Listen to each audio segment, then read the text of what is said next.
All right, good morning. I'll say good morning to everyone again. I've just been chatting away. Good morning, it's Hot Seat Coaching Day.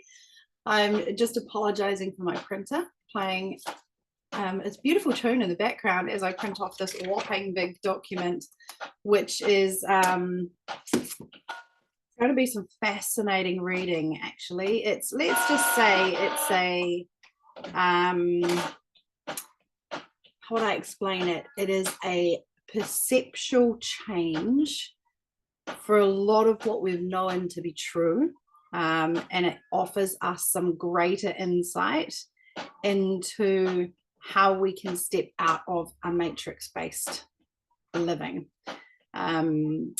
Opening, I'm just trying to bring up the name of it for you, if I can just find the right place. Now my chickens are going off. It's a good day today. Where is the information, Sarah? There. It is called, The Hearth Book. Unlock the Secrets of the Universe, I think was what it was titled. It's 120 pages long. I just got it online. And it's really, if I can find the page I just found before, which was fascinating. It's pretty high level stuff, but gives some pretty big detail into our understanding of physicality,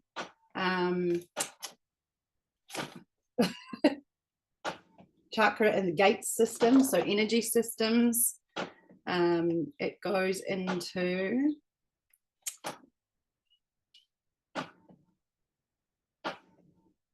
talks into the three kings, so it talks into the religious stories, i.e. the three kings, Adam and Eve, and throws a whole new concept on those stories.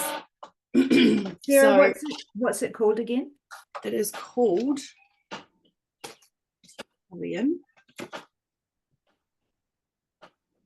actually, I'm wondering if I could, if I've downloaded it, I can probably send it to you. Right? Because it's now on my phone. Shut up, sheep.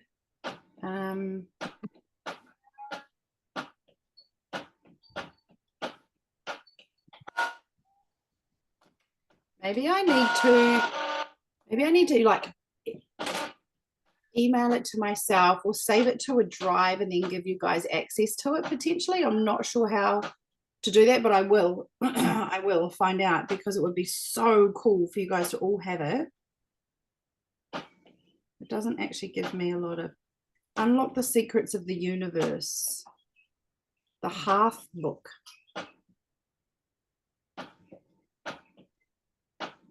Somehow I should be able to get it to you. Okay. Oh, yes. Please hold. Okay, I'm just going to try this with you, Claire. Have you got your phone by you? Yep. Okay, let's just see. This is pretty massive. Let's see if this goes to you.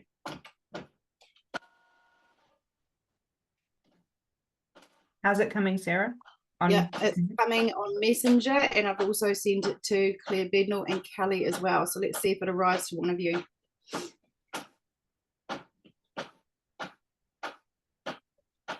On Messenger, right? Yeah.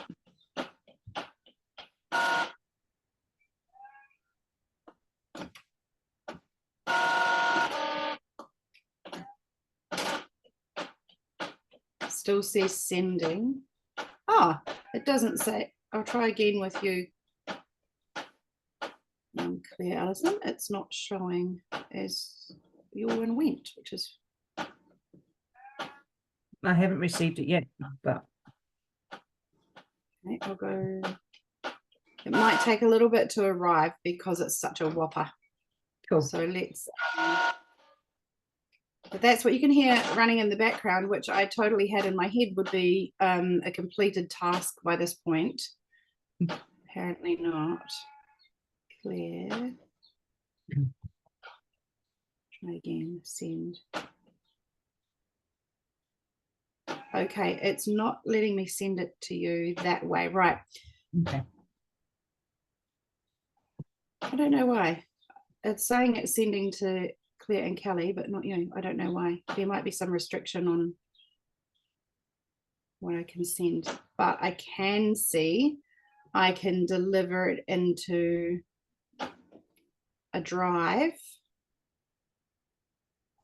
And I might do that actually.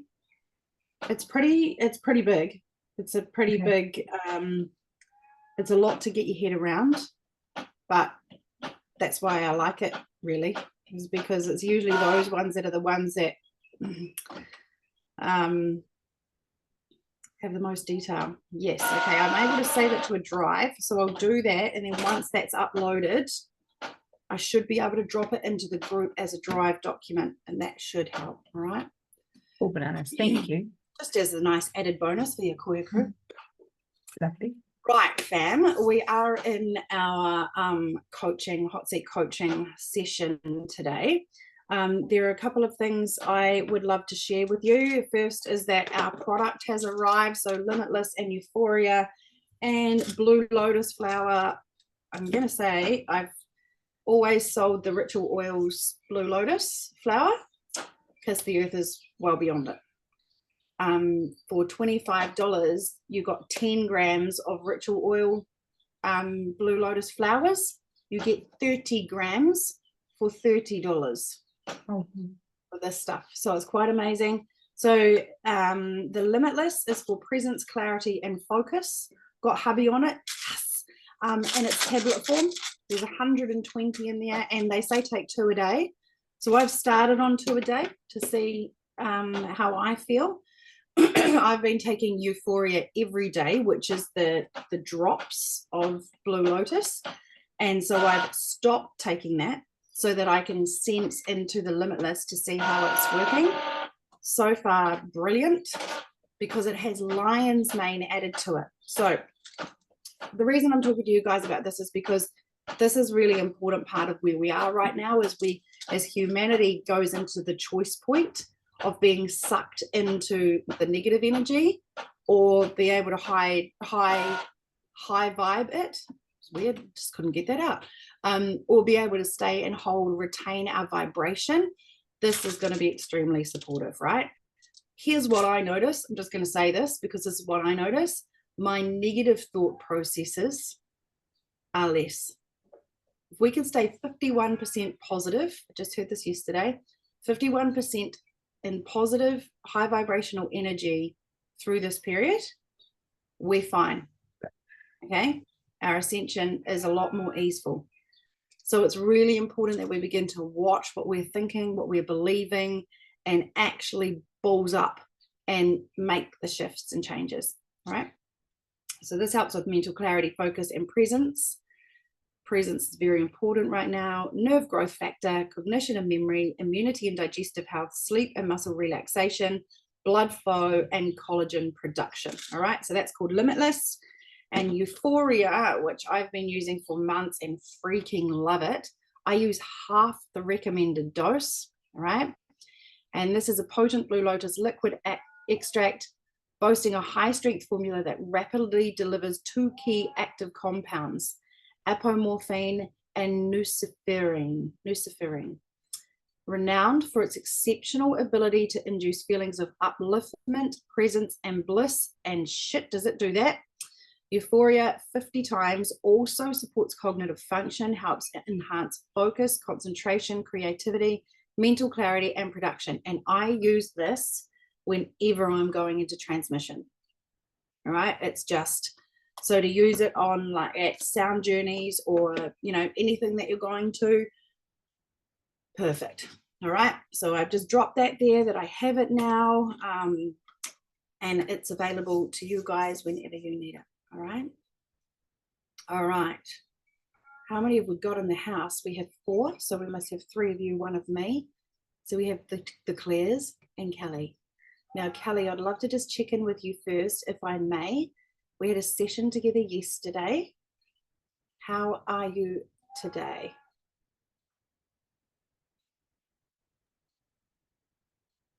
Um, hmm, yes.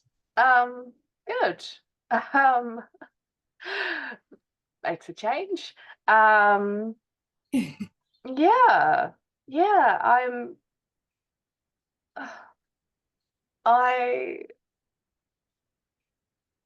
yeah, I'm a bit sleepy because I ended up down a rabbit hole at like 2 in the morning. And then because I was on my way to bed really early because I was like, oh, it's Akoiya in the morning. I'm gonna go to bed, I'm gonna get a really good sleep. Um, and nope, nope. I then got distracted doing something else, and then it was literally 3 a.m. and I'm like, oh my God, Oh, why did you do this? So yeah, but I had a remarkably good sleep considering it wasn't very long. And yeah. Um after yesterday, does it feel lighter? You feel more aware of who you are? I do because Okay. I guess yesterday afternoon, um like I felt good coming out of the session, but I was still, a bit whoa. And then I had to go to work and um get through work. And then yeah, so it's kind of a bit I tried to stay really like grounded and in light and good yesterday afternoon. Mhm. But I don't know if I did a good job of that or not. I don't think I did. I think I was just kind of normal and I was like, oh, come on, like make sure you're like checking in with yourself and like Yep. doing all that. And I don't think I did, but actually, I I wrote a amazing job application at like 10 o'clock at night. I like sat down and I was like, oh, okay, I'm going to approach this from a different angle. Um, and like, this sounds weird, but I approached it from the angle of like, I'm not gonna like the chances of me getting it are so slim. So Mhm. I'm going to like just kind of be a bit ridiculous with my cover letter. And I rewrote the little top bit of my CV where you write your like personal statement. And I like took everything out and I just rewrote it. And Great. like I used words um like in my personal statement, I used words like I'm an out of the box thinker and I bring value and effervescence to my workplace. And I'm like, effervescence? And I was like, okay, no, I'm being told have to use effervescence. That's my word. Okay. So I Yep. put that in my personal statement and then I made sure to like get it in my cover letter and I like wrote my cover letter to basically be like, I already have this job. This is my job. I want this job. Give Yes. it to me. You need to give it to me because I'm going to be amazing. This is my job. And it's Mhm. not even full time, it's just part time. Um, but I'm starting to actually look at it. It like maybe I'm not meant to work 40 hours. Most of us are not. Maybe I'm not even meant to work 30. I mean, I Yeah. think 30 is the comfortable zone. I think 30 is full time. Like, I actually get Yeah, really shitty when people say 40 hours is full time. 40 hours is too much. That's what yeah. 40 hours is. Yeah, Yeah, 30 but like is nice. I actually am starting to feel like maybe I am not supposed to work 40 hours because Mhm. there's too much other things I am supposed to be doing. Yes. Um, so yeah, um, Celebrating that awareness. yeah, Hey. like so this job is it's not even it's like days and times to be discussed. Like it's not even set out, and I'm like, Mhm. oh, and it's so it's a medical typist. Yep. It's a pediatrician typist, and all it is transcribing words. And I'm literally going like, I love words. Like, I am a Yes. writer. I've just done a degree in writing. Like, I get immense satisfaction from filling a page with words. Like this, like, pay me to do this. Like, Yeah. All right. So how can you sit with it today and call it in more, right? So it's been delivered and you sent it with a really good positive energy. Yeah. Yeah. It feels like you did. So now it's about sitting with stay with the document. Let's see that document get handed, whichever way, electronically or in paper, handed to the decision makers. All right. See it going through its process. So normally they actually have someone who actually filters the yes nos. All right. So I employed someone who actually would filter the yes nos of contracts. So you will see that person feeling the energy. All right. They're not thinking, they're feeling. They're going to feel the energy of that CV. And they're going to put it straight in the yes pile. Okay. And then when it goes into the yes pile, it gets handed over up a rank to the people who are then going to make the decisions, and they're going to put you in the yes pile again. All right. Because they're going to 50% cull it. You're going to be in the yes pile again. And then we're going to come down to 3 interviewees. That's what a smart businessman would do, is not do 50 interviews. We'd do 3. All right. So we're going to peruse over those and we're going to go, cool, I've got 3 hours available. Which 3 people am I going to put this time into? And so as they're scrutinizing through your CV, they feel the energy. They're not thinking, they're feeling. Right? And that CV just continually ends up in their mind. They flick through the pages in their mind. They go, she's what we need. And they feel it. And I want you to feel what it feels like to be desired for that job. And then feel yourself walking into the interview, shining your light, having the confidence and the faith and the certainty that you can do this job. Even if there are parts of it that you've never done before, or all of it that you've never done before. You know what you can bring to the medical realm is light. Holding that energy. Now you're walking in with your bag on day 1. You already know the way. You sit down at your desk and you just know, this is home for me now. This is where I belong. And in every letter that you type is love. And then wherever those documents go, they share that love. You are not just reinterpreting the words of a doctor onto paper or into a machine. You are transmitting waves of love with every letter. And so if this is what the universe desires for you, it already is. How does it feel to be there in that job, doing that right now?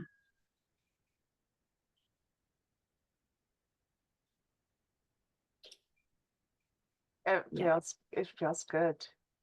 Okay, that's the energy I'm going to invite you to hold on to.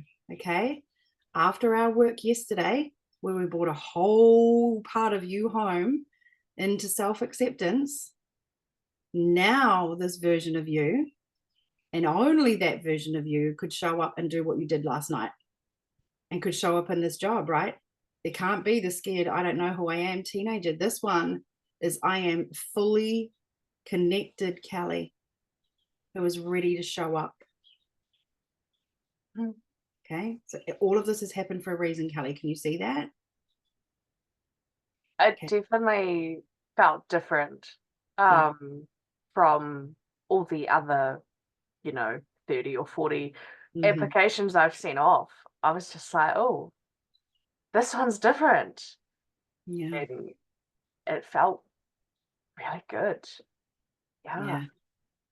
So it's giving you an insight into where you need to be, okay, and what sort of thing actually lights you up, okay. So this has been put in front of you for you to learn more about who you are. Whichever way it goes, it's to learn more about who you are, all right. So if you can be in the feeling of, yep, this is what feels good to me, then you know that you can call jobs in like that constantly, okay. Even when we're in a job, we should always be looking for a job. That's how I do things, is always look. Always. I used to have staff who would say, I'm so sorry, but I am looking for other jobs. And I'd be like, that is awesome, good on you. And they'd be like, what? And they'd be quite offended. I'm like, because that means you're a go-getter. That means you're choosing more for yourself. This is what we want. We're not going to beg someone to stay because they're not feeling the vibe, right? We're going to let them lead themselves into something better for themselves. And so this is where you're going. This is this or something better. Constantly now, I want you to focus on that job, this or something better. Okay? Yeah. How does it feel in your body to say to it, this or something better? This is full surrender, right? So you're not fixating on that job. You're saying, hey, this one or something better. Thanks very much. Can you shed that out through your layers around the world, through the world, out into the universe?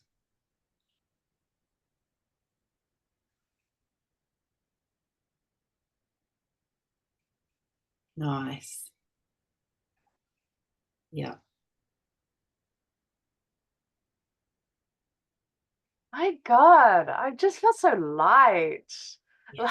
Like it went straight. I felt it. Boom, I felt it go. Okay, and these are the grids that you're now able to work with, right? We were given access last week and the week before, where we were told, this is it now. You get to project out what you want and it shall be.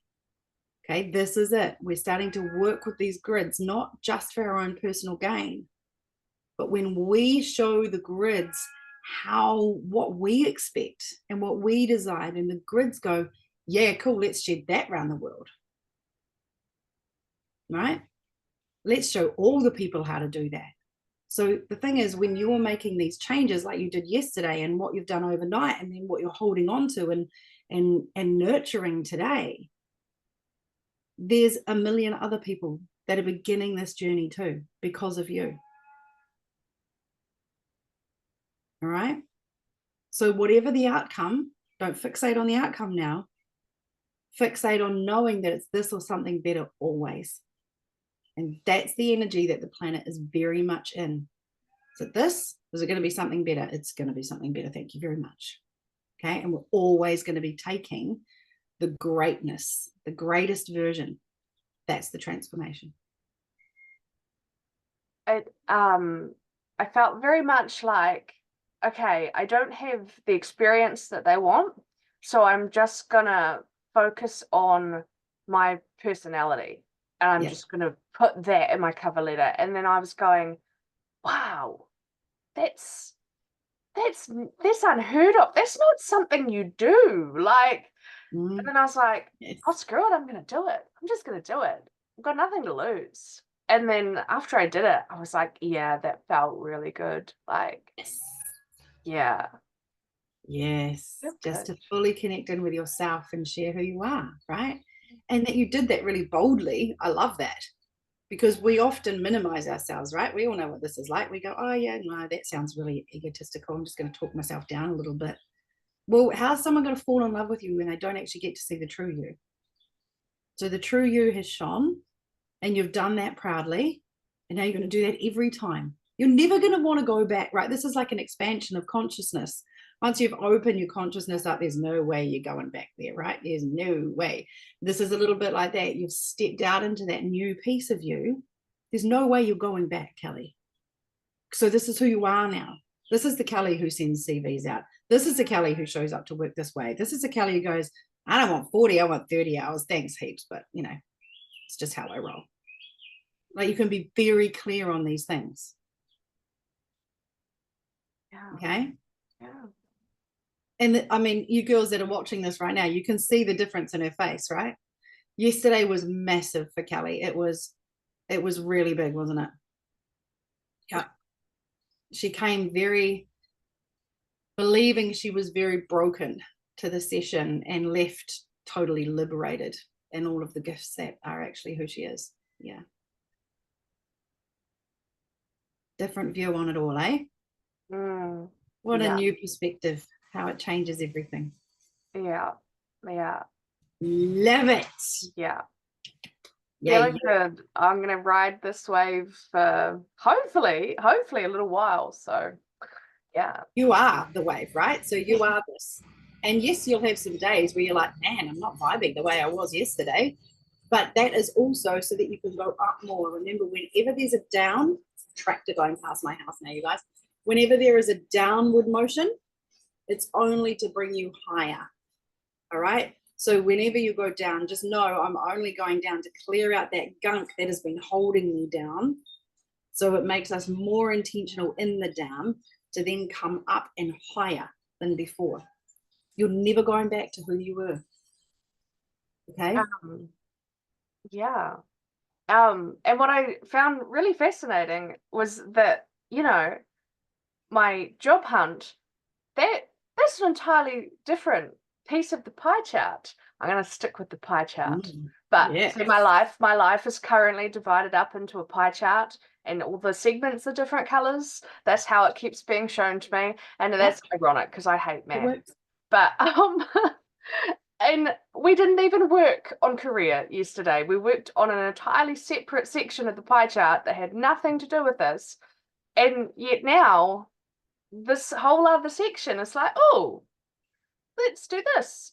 And I'm like, oh, I'm not even working on you. Like, look. But you weren't even working on what we worked on yesterday, right? Your focus was something entirely different. And then a piece of that pie chart came back in and you went, whoa, I haven't even been looking for this piece. I didn't even know this piece was missing. And so when the missing piece, that was the unknown missing piece, returns, all of the pie chart adjusts, because there's a little bit of each of those pie charts. In the yin yang, we talk about there's a little bit of everything and everyone, or a little bit of everyone and everything, and a little bit of everything and everyone. It's the same. You can't, that these pie pieces are not separate. Your personality is in all of them. Your baby is in all of them. Your inner child, your teen is in all of those pieces. Yeah. So when you bring a piece of you home, every area of your life gets to transmute and transform. Okay. Yeah. Yes, the rising tide lifts all boats. Exactly. Yes. That's wise. Yes. Yeah. Yeah. Yeah. But yeah, no, I'm good. I'm feeling good. Yeah. Well done, babe. Well done. I love that. And that's only one VIP session. Boom. I know. Look out for the rest. I'm like, oh man, quick! I've got to come up with a new issue for next week. Sure, don't go looking for it. It's all growth from here, right? Well done, honey. Well done. Amazing. All right, who would like to go next? Okay, Claire Death, go for it, babes. I always call you Claire Allison. It's so funny. Oh, Allison's my old married name. I got married in bloody 1997, and I tried to change it back on Facebook, but it won't let me. As soon as I put in Death, it's like, nah, you can't have that as a name. That's really satanistic or something. I don't know. To do it, I have to provide my birth certificate to Facebook, and I don't want to do that. No. So it's okay. In April, it's going to change again. It'll be Claire Scott. That's right. We'll just change it then. It's fine. Yeah. Not long now. Yes. So yesterday, I was kind of in a funk all day, like really didn't want to do anything. My mum has broken her shoulder. She fell over, and so she's 74. She's broken her shoulder. It had to be all wired back up again, and she broke a bone in her, like in her knee, in her leg. Okay. So she's all, it's the lazy boy and having help. So I went down yesterday to Hawara to do her groceries and clean her house and do some things. And I also have a sister who's schizophrenic, who doesn't do much of anything. So mum does her groceries for her. But for this week and last week, mum's been out of action. So I've had to go and help and get Anita's groceries and do those things. But yesterday when I arrived at mum's, Anita was on the phone to mum, and she's like, oh, next time Claire comes down, she's cleaning out her house. She says, do you think she can pick up all the stuff and take it to hospice shop? And I'm like, oh, for fuck's sake. Like, she's, we're not even going to go there. But so what I figured out yesterday was most of my whole funk that I was in was I was just overdoing things for other people. Like my whole day was like, you know, go to the money machine for mum, go to the health shop for mum, go and do mum's groceries.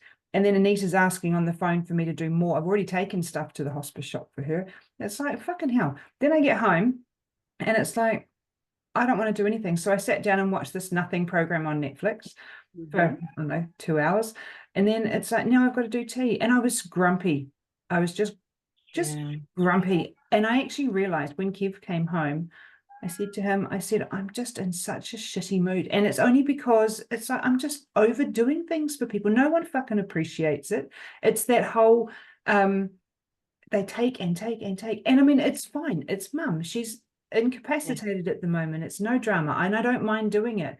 But at the same time, it's like, when's my turn? Yeah. Yeah. So I realized that's where I was at. And that was why I was feeling bleh. Yeah, but trying to let that go at that time was just like, and your awareness of that is beautiful, right? So you've gone, I caught what it was, rather than just going, I'm so angry. You actually caught what it was, and you were like, okay, so I'm really sick of doing things for other people. If you could look back at your day today, from the Eagle's Perch, and work out how could you have done anything differently? Is there anything you could have done differently? Actually, I mean, I could have done more. I started water blasting the house on Sunday, and then it broke. So that was another thing I had to do yesterday, was go and get the water blaster replaced, because I only just bought it. And that was what I was going to do yesterday afternoon, was keep going. And because I'm a generator, like I do things all the time. I like being busy. Well, actually, I don't like being busy, but I am always busy. And it almost feels like something's wrong if there's nothing to do. Like today, all I've got is Zoom calls, and it's fabulous. But it's like, oh, I should be doing something, you know. So that's probably what could I have done differently yesterday. I mean, I did sort of ask the question, what would love do? Like, right. Mum, I have to do mum. Rachel's working, you know, there's no one else there, and that's cool, and I don't mind helping mum out. But the sister, no. And it was okay to say no? Like, did you say no, or did you end up doing it? I didn't do it. I'm going back down to Hawara on Friday to help mum go and do some more bits for her. But so I will, and I'll have to do Anita's groceries as well. So I'll likely go and pick up the shit and take it to hospice. But it's, I just don't want to. And it's okay for you to say, I will do it, but it's not this week. You know, there's actually enough to do with all my attention being on mum right now. Anita, your stuff has to wait. Is there a fear on what her response will be if you say no? I kind of feel like, you know, shit rolls downhill and I'm sort of at the bottom, because there's no one else really to help Anita. She's not very capable anyway. So, and with mum out of action, mum usually picks up, she does Anita's stuff. So it kind of feels like, because mum's out of action, that someone's got to do it, and and I'm not working full time. you know, all those things. So it lands on me. Yeah. Okay. And so I'm just going to ask a curious question here. Mm. Is this an opportunity for you to observe what life would look like if your mum wasn't here anymore?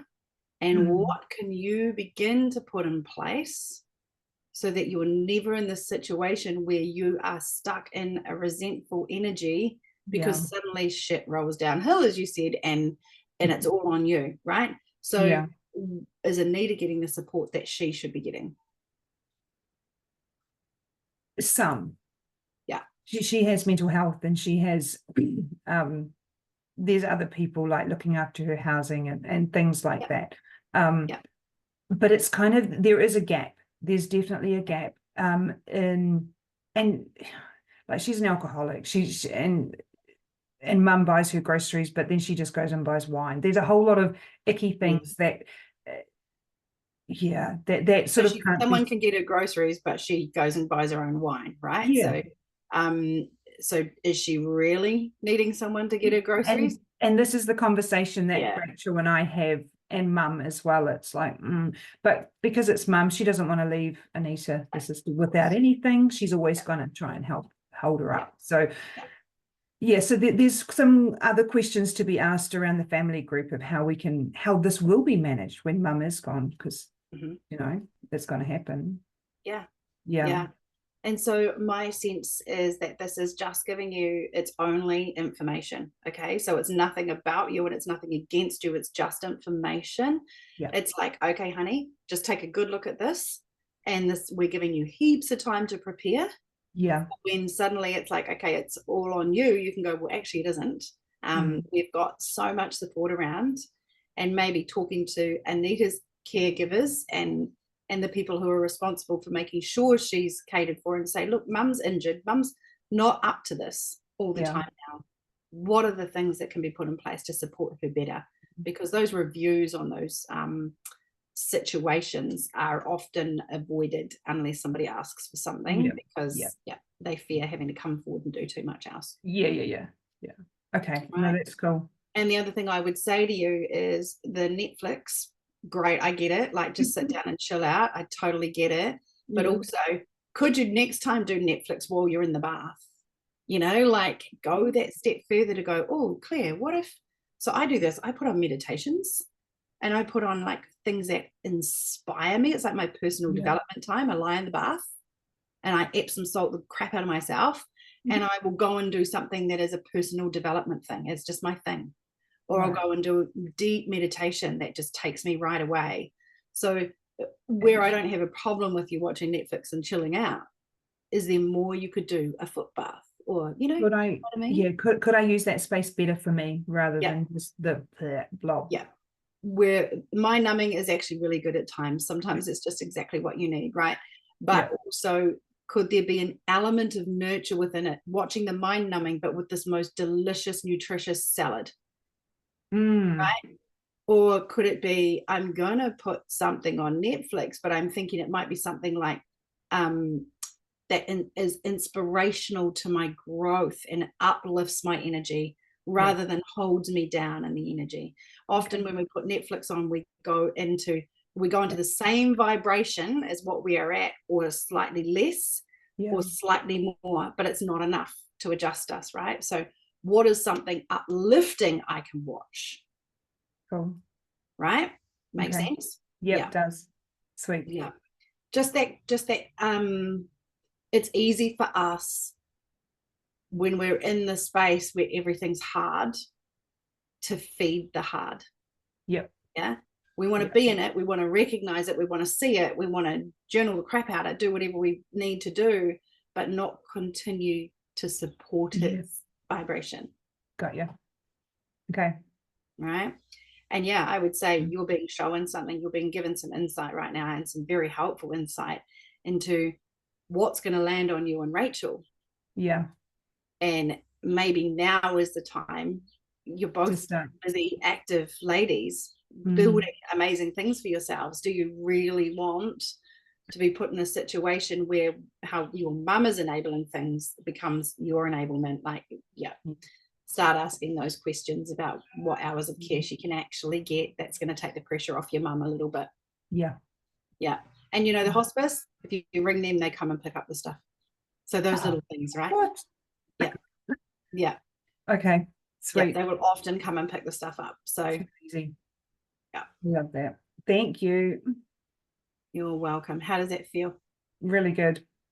Okay. Right. Hospice. Brilliant. So it's just switching out of the disempowerment into the empowerment and going, all right, Yeah. watch me change this shit up, right? Yep. And I love the challenge. When I feel like shit, it's like this funniest thing, because there's this other part of me going, go on, just do it. And I can like feel the little nudges, go on, break the cycle. And so that's what you get to do here. And even to show your mum the way a little bit, you know, mum, it's okay to step out.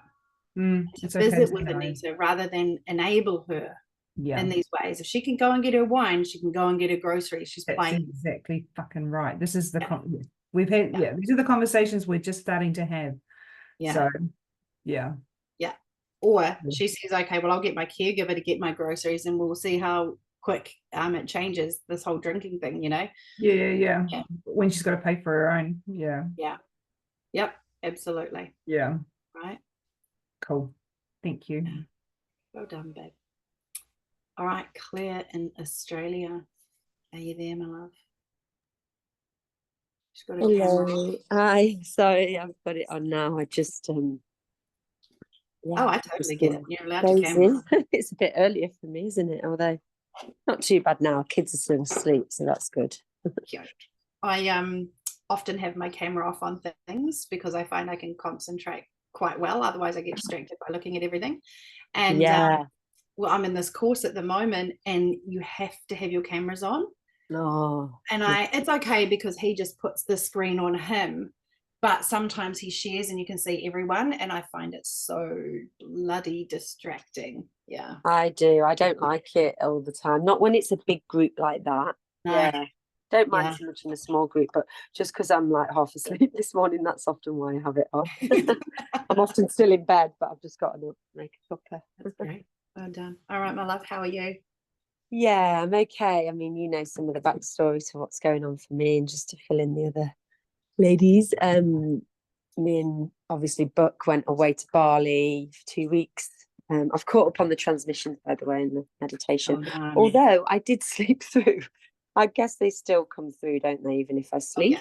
Yeah. Okay. Yeah. Both of them, I was zonked, and anyway, I listened again, but I slept again. So yeah, there's obviously something. I don't know. I think I'm listening late at night or early in the morning, so I'm going to sleep. Yeah. It still comes in. I thought so. Yeah, I assume so. And obviously, while we were over there, it was he decided to come out with all the stuff that had been building up, and decided we should take a break. So it was more him than me, and I felt like it was me trying to convince him not to take a break, or to like wait till we get back to normality, because obviously this last 6 months has been huge for us. I've had the kids 2 months solid. I've had the kids way more.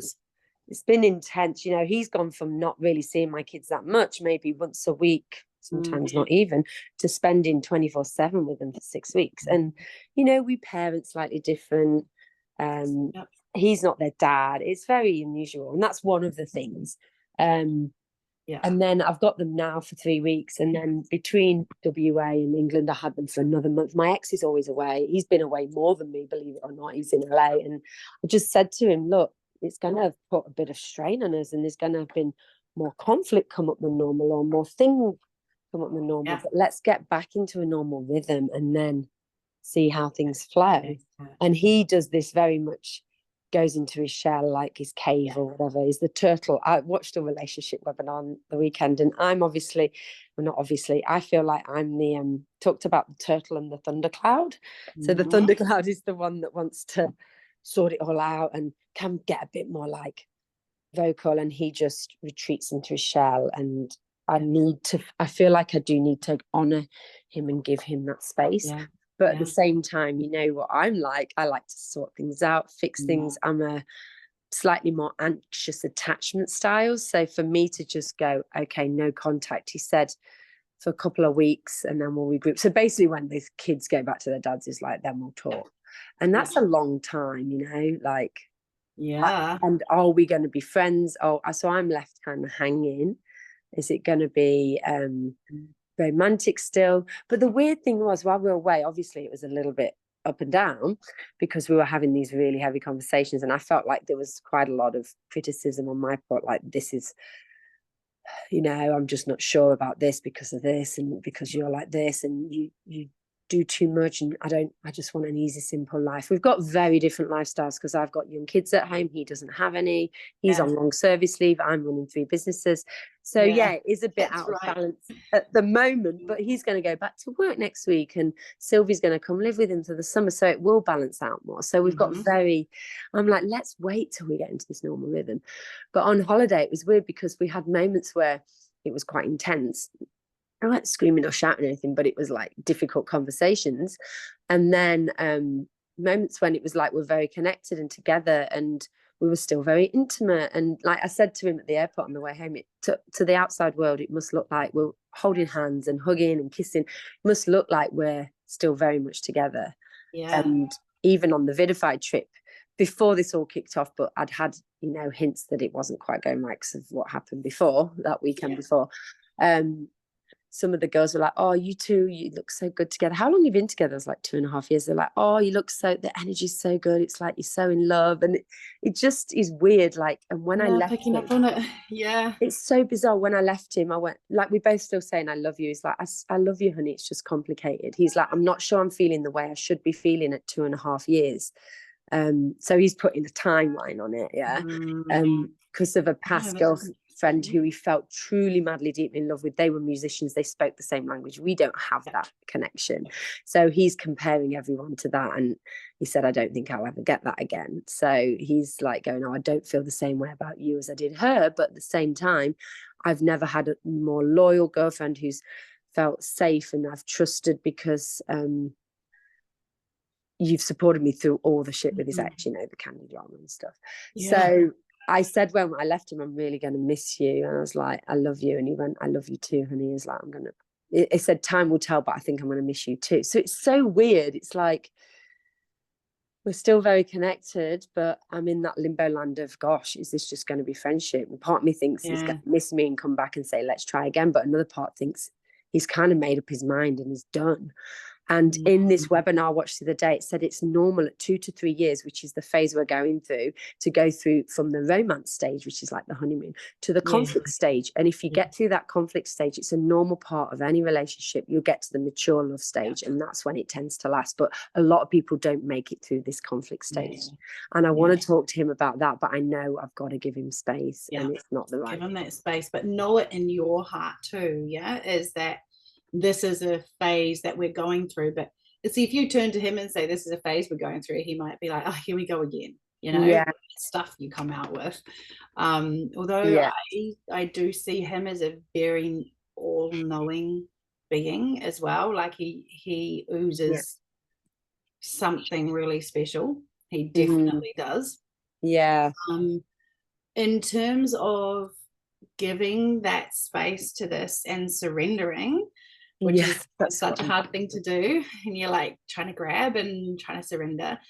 The sense that I get here, and it just feels like something that you need to hear, is the universe just saying to you, I've got you.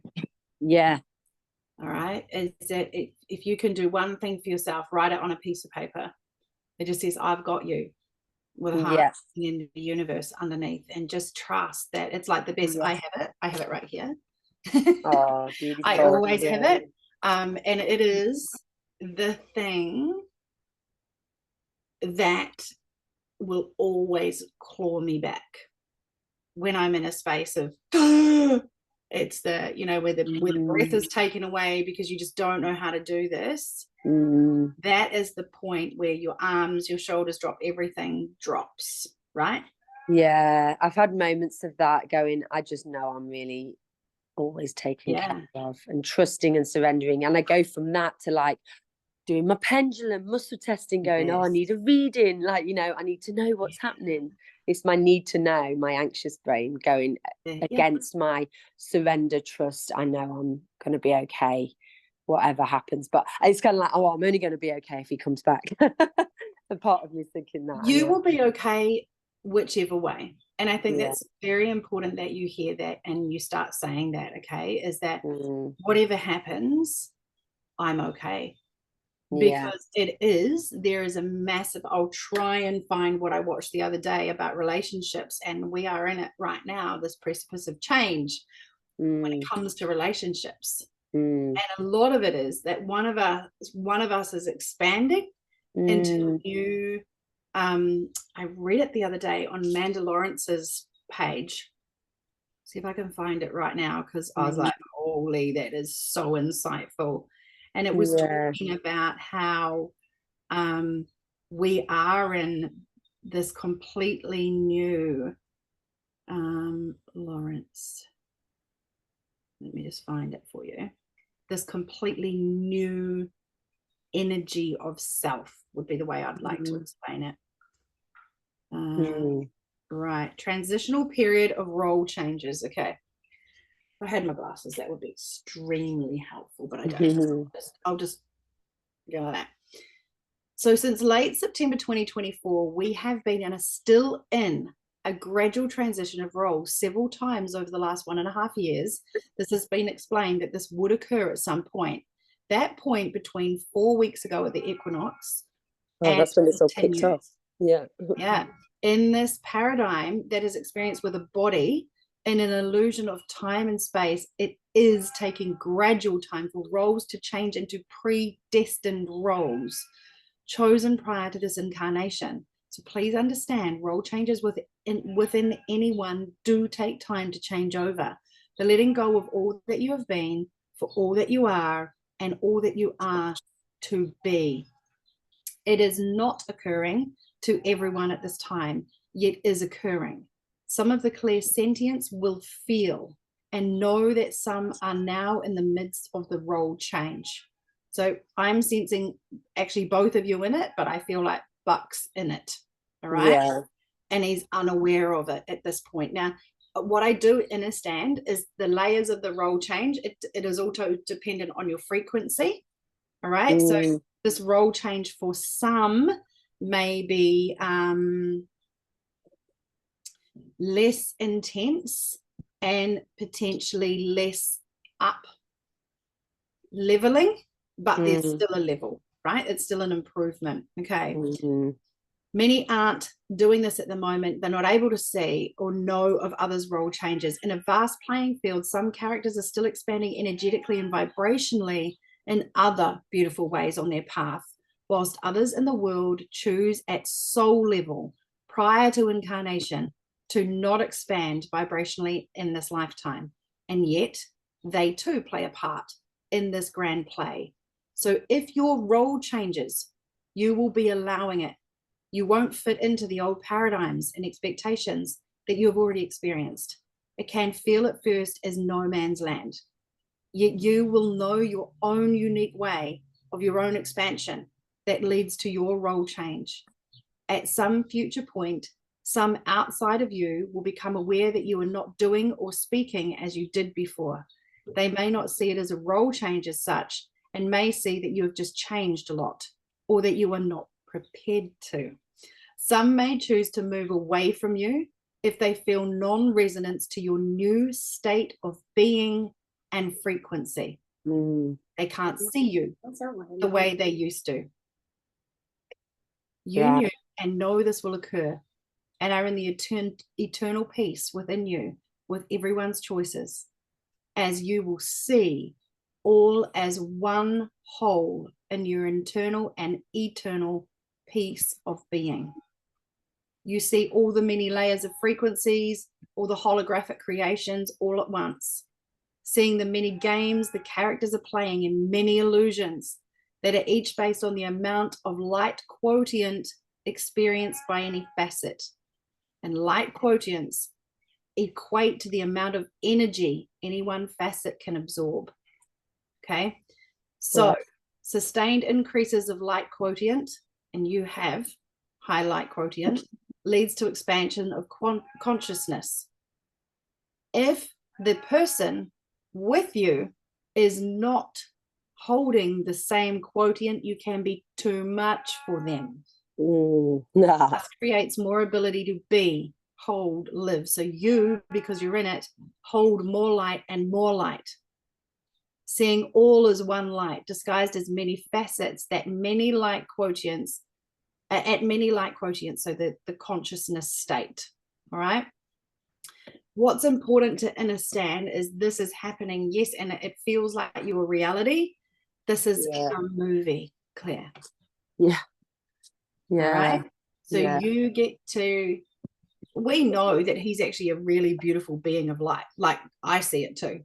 And I know you see it, right? But if he's not prepared to, and I'm not saying this is definitely happening, but if one of you is not prepared to allow this role change to be accepted for self and anyone else that is role changing, of course there's a difference, right? You can't fix that until the frequencies can match again. Yeah. And Michelle's working. you, the space is exactly what is needed for that to happen. I know, I think you're right. And as hard as it is for me, because we've done this before and it's taken 2 days, he's gone into his cave, and it's been like 1 or 2 days. 2 weeks or 3 weeks is a long time. And we had a couple of messages the first day, just practical stuff. Where's this? Where's that? You know, in our bags and stuff. But then since then, nothing since, well, it's only Tuesday, since Sunday morning, nothing, which is very unusual for us. And he played a gig just in my suburb on Sunday, and it's strange for me not to be there. You know, he never plays in my suburb, and so that's been hard. And just having that distance, but I think I've got to allow that space and wait for him to reach out to me, because that's me role changing, and he's probably expecting me to not do that. He's probably expecting me to come back and message, and so I want to show him I can be different. And because I know when I give him that space, he sees it that I'm respecting him, I'm respecting his wishes, and that helps. But I think he needs time to figure out what. Sorry, the kids are being a bit noisy. Figure out what he wants. I can't even hear them. Washing dishes, which is good. Oh my god. Good children. Washing lunchboxes rather. To figure out what he wants. But at the same time, thank you, Claire, for pulling that card. There's been a lot of unworthy stuff come up, because when we were away, there was a lot of like criticism about, but minor stuff, not major relationship leaving stuff. Just I felt quite minor stuff. And I mean, there was a couple of big things like, oh, we're very different. You know, you're really woo-woo. Your friends are pretty out there. He's a bit more like psychology degree, evidence-based. You've got to have evidence for everything, you know. That was quite a major thing. But generally, there was lots of nitpicking. And I was like, honey, you're not perfect either. But I let things go because I love you. And that means loving all of you. And it's almost like he's only loving the good in me, and he's criticizing the bad. So the worthiness. So thank you, Claire, for that card that she just pulled. I was like, oh my god, like I need to change. And this patterns and habits I do probably need to change, like the over scheduling. That's been a big thing, and the overdoing and over committing. But it's been a weird year because we've been away, and then I've come back and I've had to like go, and that's not my normal routine. So it's been worse in some ways now. And I've had like that last week before we left, I had the house inspection, I had a flat tire. It was an unusual week. So then on the Friday I just went, and he was like, he used that as an excuse to leave, that I showed some emotion. I was not blaming anyone. I was just, you know, when you're that tired, you just cry.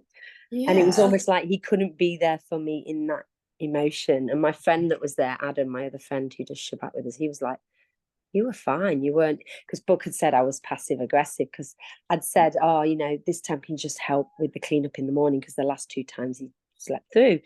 And he said that was in front of his daughter, that was picking, and that was being passive aggressive. And I was just asking for what I needed, because I'd done all the prep. And I think he'd already checked out by that stage, and he was all looking for, I said, it's like you've got confirmation bias or defamation bias. You're looking for reasons to prove that you've made the right choice. And hopefully this time away will make him take stop and go, well, actually, I said, look, there's a lot of good there and we can work. I said, it's not like I'm going, nah, I'm not going to change. I'm willing to work on the stuff. That's what relationships are about. I'm willing to work on the stuff that isn't working for us. But it felt like it was I had to change, and he didn't. And he doesn't. Yeah, I'm just aware of that. That's just what I'm sensing into. Is it sounds like a lot has come toward you saying, and not necessarily this intention behind it, but giving you the feeling that you're not worthy of him. Yeah, because we do this, and this. And my curiosity here is, did you tell him the things that you struggle with? Well, only yeah, not retaliation, but in response to what he said. I didn't think there was that much stuff, really. I mean, there is a bit, in any relationship, but I didn't think it was that big a deal. I was like, generally, I'm happy, I can let things go, the minor stuff go. I mean, there's a massive upgrade compared to my ex, and I love him. I love him for all of it, the shadow, the light. And I think that's what he's battling with. He doesn't know if he loves me in the same way, and he does hold back. And when I first met him, he did say to me, takes me a long time to fall in love, by the way, just an FYI warning, because of all his wounding, which I don't think I've worked through more of that stuff than he has. And he's got a big mistrust of women after what happened with his ex leaving him for another woman, and then the other exes, things have gone on, but mainly his ex-wife, and what's happened in the workplace for him as well. So I feel like he puts me in the same category, and I've had to say several times, but I'm not other women, I'm different. And he's like, oh yeah, I know you are, but he's still he's got some trust stuff around women to work through. And there's some serious wounding there that he actually needs to work on. But what he's doing at the moment is he's playing through the filter of those wounds and wants you to be perfect, because then it's less work for him, or less risk for him. Yeah. And you're perfect just as you are. Thank you very much. Yeah, my friends have all been saying we that all this have weekend. Things with our partners, right? We all have that bit where we'd really love to bitch slap them because they're pissing us off. It's not like we're not all walking around going, bless you, you're perfect. It's not like that. We're cohabitating. We are. Yeah. But it's how we respond to that. And I feel like what I would like you to become aware of here is, I'm a little bit concerned. I'd be interested to see if the others are picking up on this as well. Yeah. A little bit concerned that maybe what's happening here is it's a lot of this and none of this. Yeah. Right? And I feel like there's a lot of clear, you're the problem here. Yes. Actually, he's right at that bit. And he even said it, I don't think I feel the same way I do for you, the way I did for her. Well, that's your shit to deal with, bud. Well, also, she left him 4 times in 4 years for 6 months, well, like 3 months to 6 months at a time. So she kept leaving him, and she couldn't be in a relationship. She said she lost herself on it. So she left ultimately and never took her back. Because he's trying to make you someone that you're not. It's highly likely that's what he did in the last relationship, right? Yeah. And so is the issue, in fact, and Claire and Kelly, I'd love your insight into this as well, because I think this is something we can all get trapped in, where we're so busy pointing, the crunchy point. He's at that crunchy point. He is. And it's like, well, am I going to let this move on? Am I going to let this relationship be what it could be? Or will I sabotage it, which effectively is potentially done with every other relationship? Yeah, they've always ended around this point. I mean, the 4-year one, it was dragged out because she kept leaving it. But when it got to this, what did I call it? I keep wanting to say the critical stage, because that's what I've got in my head. Because of how he's been, the conflict stage, sorry. That's when you either work through it and you deal with your stuff together, or you walk away. And it's like every other one, he's walked away. Or she's walked away, but then he's walked away, It's like he's kind of being wheeled into the doors of the hospital, and it's like, well, are we going into triage, and are we actually going to, have to restart your heart, or are you just going to have 3 days in hospital and everything's going to be fine? Like, it's this point, right, where it's like, what is your decision point here? How ready are you to allow yourself to heal? And a lot of people will bail out at that time because healing feels too difficult. It's too hard, isn't it? And he's got a lot going on. Like, none of his kids speak to him except one. He's got 4 kids at the moment, so he's got a lot going on. And he's done the same with them. He's put his head in the sand, and it's a pattern. And I said to him, look, there's some patterns that probably you need to look in, and with love, I said, you need to look at too, like, you know, with the kids, you've got to be the olive branch and reach out. And he says, I've tried, he's given up. And it's like, but you can't give up, not on your kids. It gets too hard, and he just withdraws. And him and his ex are still like this 12 years on. Me and my ex, thankfully, we're actually most of the time working together. Not saying I'm great, I've worked through my stuff, but I've when just you and I noticed first met, it was conflict, right? It was pretty key still. So you've come a really long way. I'm curious. I remember having this conversation, right? And actually, they've got this difficult relationship, Buck and his ex, and it's still happening. So who's actually not got better cycles? And I'm not pointing the finger at him, blaming him. I'm saying let's expand this awareness. He's kind of got the telescope, and he's honed in on you, and that's all he can see is you. The problem. But if he actually zoomed out a bit here, he'd realize that this isn't a one person issue. It's healing that needs to happen. And you know, because he doesn't talk the same. I know he's aware of healing and stuff, trauma and stuff like that, but it's sometimes hard. We don't always speak the same language around this stuff. So, you know, when this has happened to me, I'm going off and I'm doing the work, and I'm doing lots of healers, and he's probably just, I know what he's like. He distracts with like Netflix, and he distracts with YouTube silly videos, and because I've seen it, and I'm thinking he might be doing a bit of inner thinking, I guess, but he's more in here than in here. Not in the heart. Because he says to me, oh, you always act from here, the heart and intuition. And I'm like, that I can't imagine being another way. And he thinks that's not very sensible. And he's like, you need to, you know, we're quite different in that way, but he's almost criticizing me for being that way. I'm an ENFP in Myers-Briggs. I don't know if you know about that. And it's all about intuition. And so I felt like he's even attacking my core being. And I was like, I can't change who I am. But I said, I can change some of the unhealthy patterns, and I can work on that. And I did put it back on him a bit, but kind of gently, because I was obviously wanting to not push him away even further. But I said, look, there's some stuff you need to work on too. We all do. That's good. And I'm really pleased that you it's very important. What I sense here is this is like a test for you. Okay. This is a test of how you will speak your truth. Because,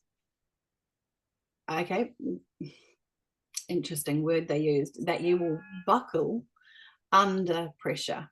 Okay, so what I'm being shown is this is your opportunity to go, actually, you know what, I will not change my heart-led way of being, because if I do that, that is not my truth, right? This guy's testing your truth right now.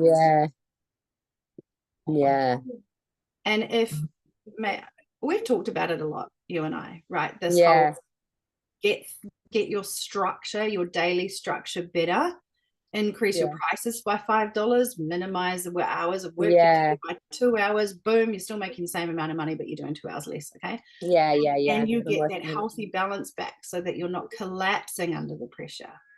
You share for people all the time. And you, as we said, it came through on a channel, I think, for you, that it was, you are going through the processes of your yoga classes. You're not living through them. You are not engaging the heart as you're teaching. It's so funny. Yesterday, I taught 3 high school classes back to back, and my teaching was so different. It was like, I don't know, I can't explain it. I was so much more in my body and embodied. He kept popping into my head, and I'm thinking, oh my God, this whole experience has already changed me. Showing you the way. I was so much more grounded. And it's weird because I'm going through all this turmoil, but I think it was part of that trust and surrender. And I had the best 3 yoga classes, to the point where the teacher came up at the end and went, I overheard the students saying that was the best one they've ever had. And they were like, you've got to come back. And I was like, I was just really in flow, and I wasn't planning it. I just came, it was almost channeling, you know. And I was like, wow, this has really shifted me. So I'm in this inner turmoil, but at the same time, it's so weird. It's such a weird feeling. The light quotient is increasing. I'm just going to say this because this is being shown to me, and this is nothing against him, right? You've stepped out of his control space, and by doing so, you are in your flow. So you're connecting with Gaia. You're able to function through the heart. You're not in the mind waiting for the reactivity or knowing how to respond to the pressure that is being applied to you. Yeah. And I'm really inviting you to be aware of that, who you are right now when you are not in someone else's circle of pressure. I feel that's it. Oh, you okay, Rosie? Sorry, she's just blown something up in the microwave. Is it on a plate with silver on it? What's happened? I sorry, put the butter in with the wrap on. Oh yeah, take it out, not with the wrap, it's foil. Quick. There was a bit of fire. Sorry. Yeah, take it There's a out. bit of fire. Sorry. I was gonna just say, sorry, what did you just say? I got distracted. So where you are, so I want you to maybe just start observing this over the next couple of days, yeah? Yeah. Oh, yeah, go on. What if Yeah. he's held this circle of expectation Mm, on you for 2.5 years? yeah.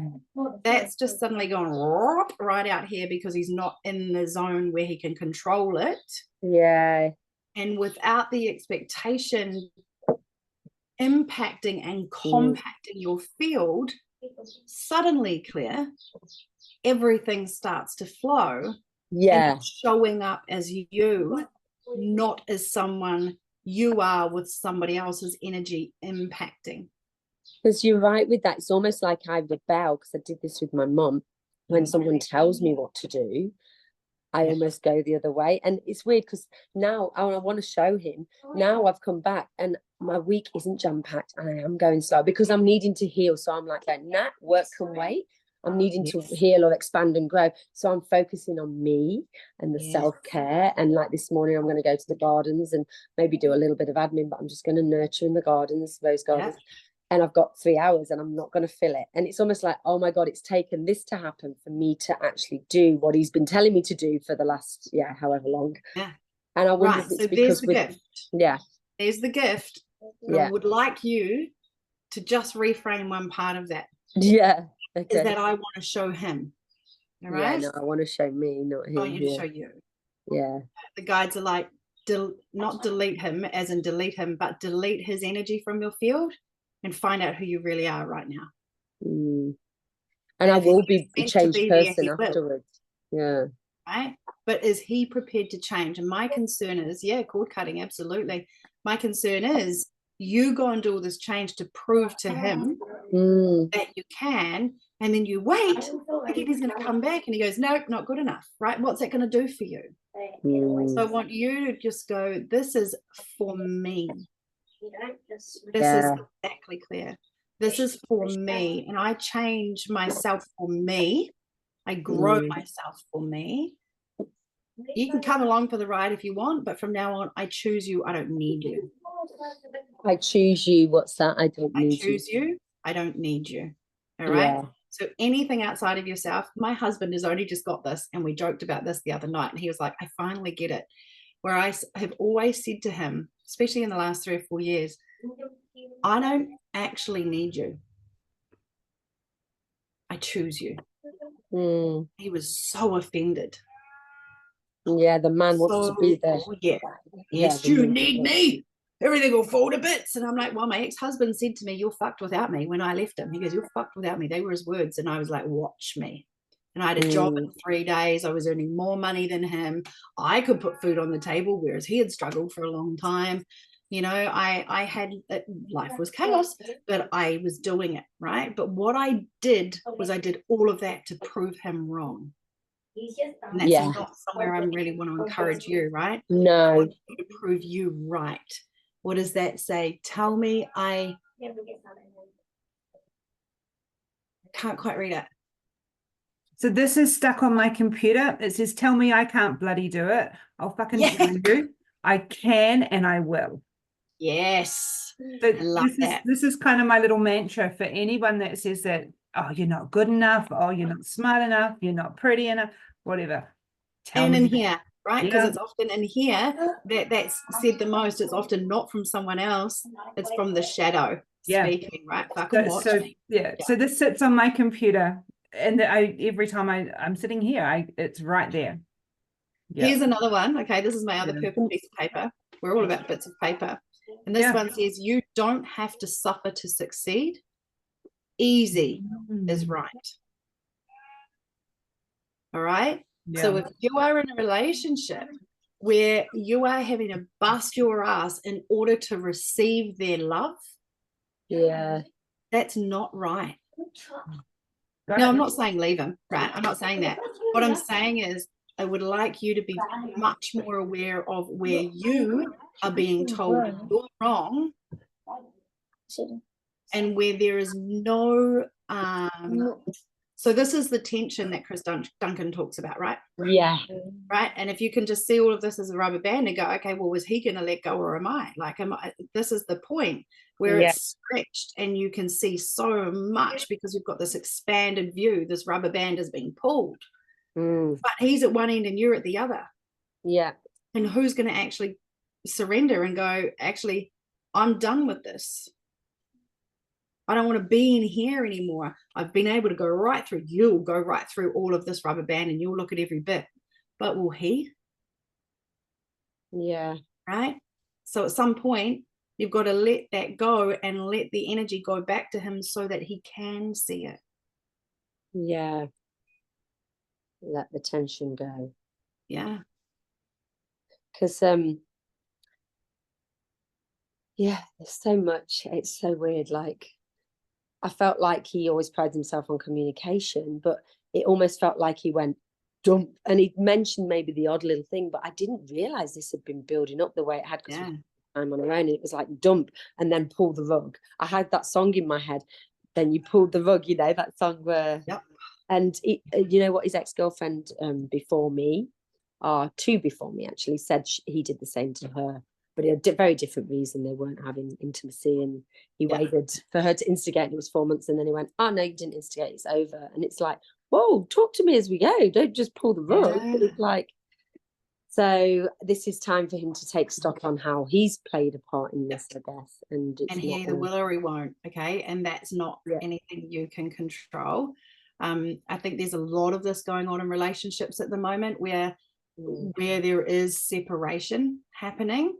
And in that separation, it's a true gift. It's a true gift to go, okay, well, am I going to move forward with this?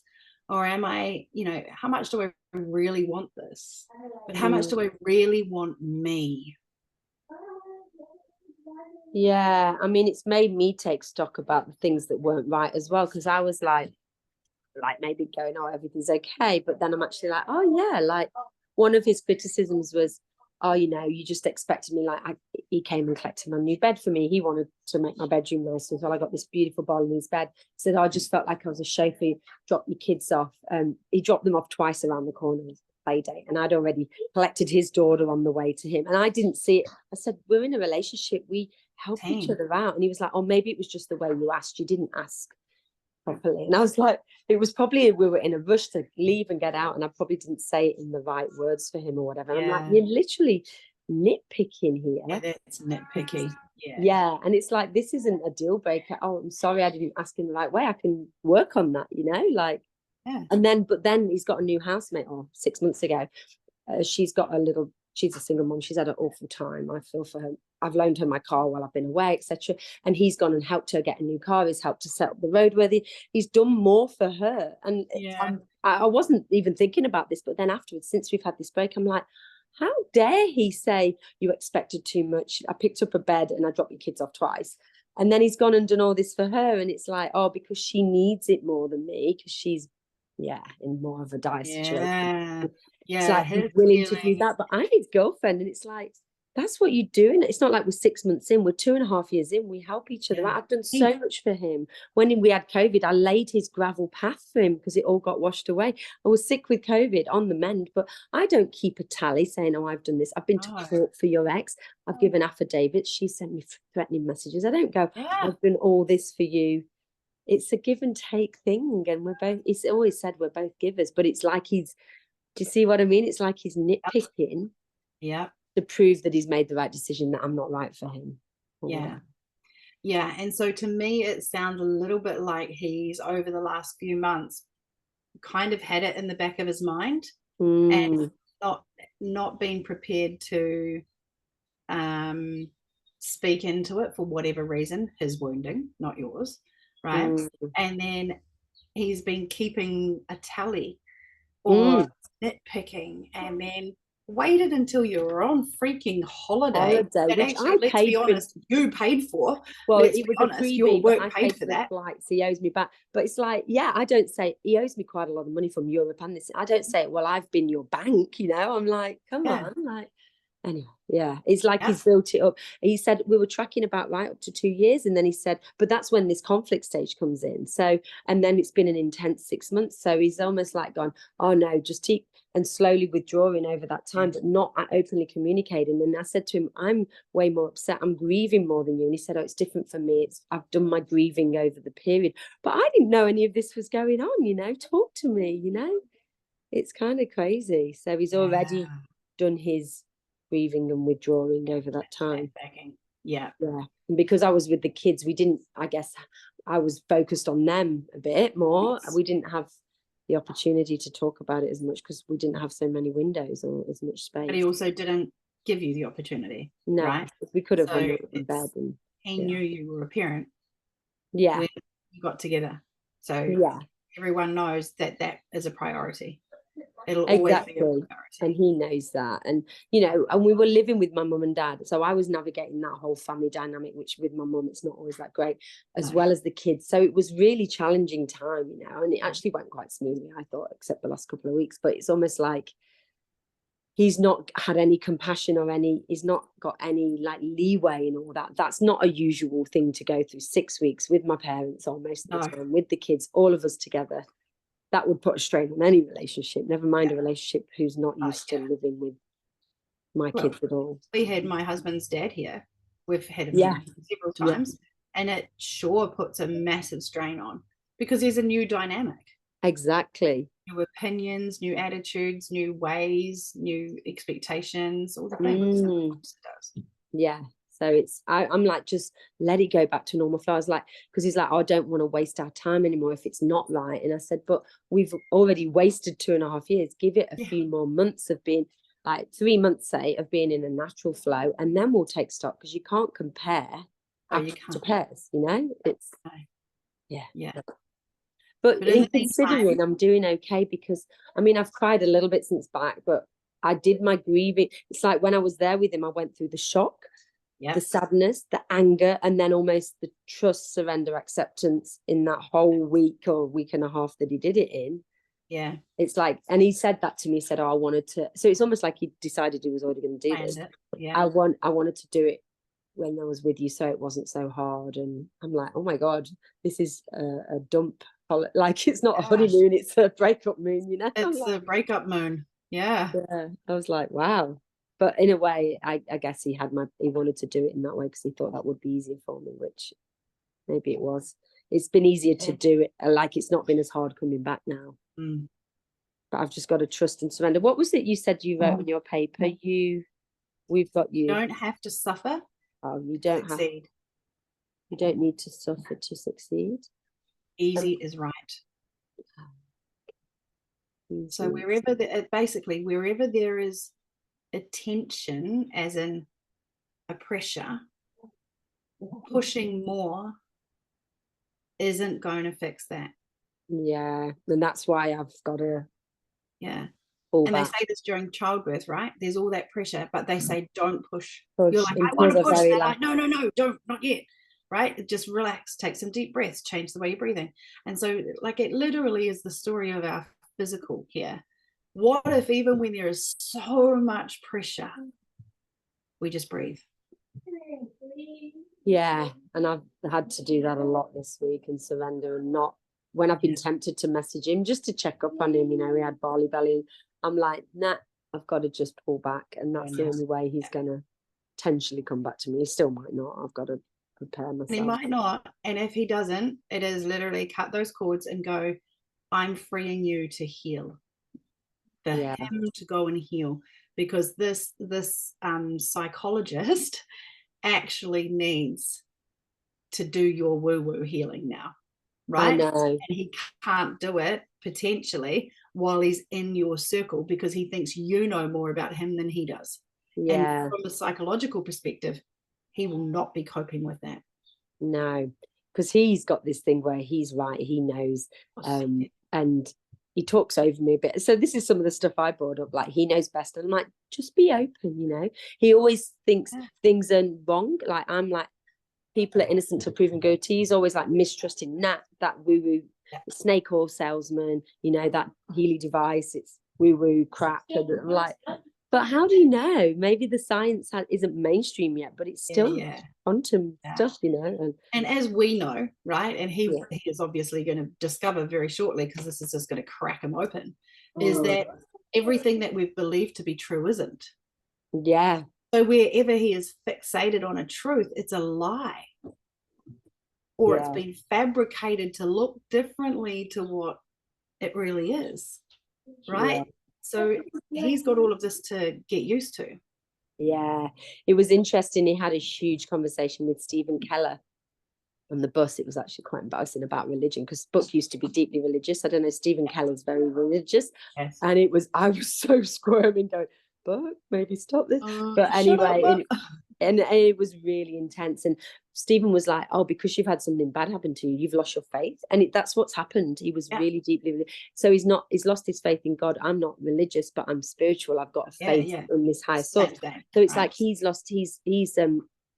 isolated himself from God or spirit, and he's doing this now with his relationships too. He's doing it with me, he's doing it with his kids, and I'm like, this is just dropping in now, actually.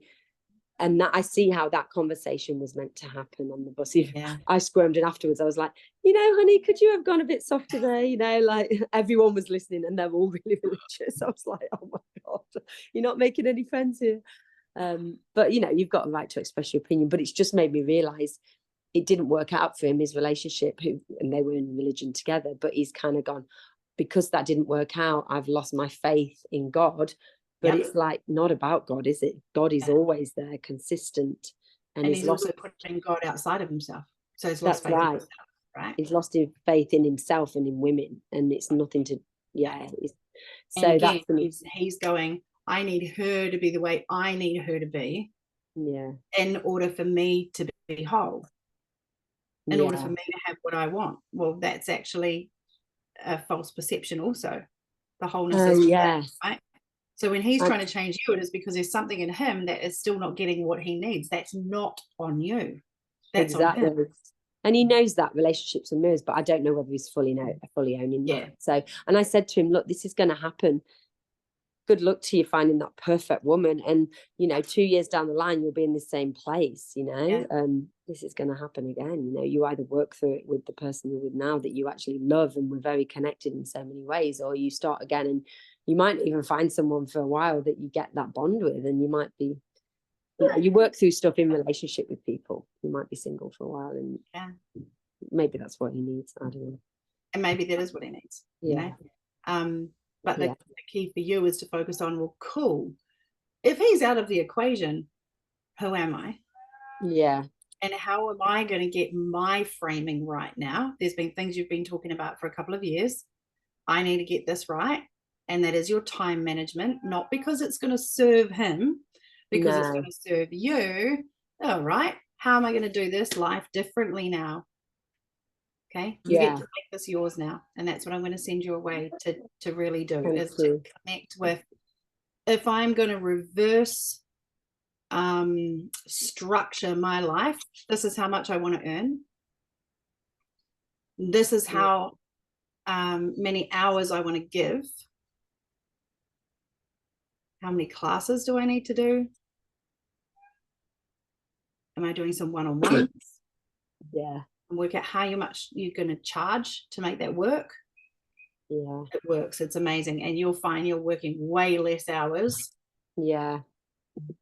through that. It's so weird through this whole process. That I was focusing on work and making money before, because that felt like the priority. And right now I'm like, that doesn't even matter right now. I'm focusing on me and the relationship, and that's the most important thing. It's interesting how your priorities change when you got a bit of a wake-up call like this, isn't it? So, absolutely. So I thought, oh, relationship tick in the bag, all good. It's like, oh no, it's not. It's thinking waves. Yeah. So thank you. I feel like I've taken a lot of airtime there, but thank you. It's been a huge There's process. a lot of us going through that at the moment, just these sort of big moments through relationship and stuff like that. And it's really, and it's not necessarily with partners, Yeah. with a lot, right? So capture what you need. Worry nothing about what he needs right now. Yeah. Thank you. All right. That's so true. right. And just wait and be patient, and he'll hopefully, well, he'll come back at some point. We've just got to discuss whether it's a friendship or Yeah. a And will relationship. you fold when he says, I need this, this, and this? Or will you say, Yeah. actually, you need me like I am, or we're done? Yeah, totally. What are you choosing here? Are you choosing to control me, or are you choosing to accept me? Yeah, like we need to well, we don't need to, but love each other with our faults, because everyone's got faults when no one's perfect. So we've got to learn to forgive and move on, as long as we're working on ourselves all the time, which, gosh, I'm so open to that. And I'm so open to, I was a bit thinking at first, but I'm open to being criticized, because he's got a point with a lot of it, not the intrinsic qualities, but the overcommitting, the overscheduling. Yes. But is he choosing to do the same? Right. That's my question at the moment, is all right, Yeah. bud, where are you at? Because you're pointing the finger a lot and you're not doing anything for yourself. Yeah, it's where are you all going to up your game? Yeah. not me. The mirror's not being reflected so much. Yeah. All right, my loves. Thank you. Sorry, the kids are whining. I've got You're to welcome. Go and do Thank school you. now. And Thank you. I will see you all. So break next week and then into meditation the following. Much love to each of you. Thank you, ladies, for your patience as you've waited for each to share. I think this has been a very insightful session. So well done. Anyone have anything else they need to jump in and share, say, do? Good. Thank you. Love you. You're amazing. All right, guys. Much love. Mwah. We'll see you soon. Bye.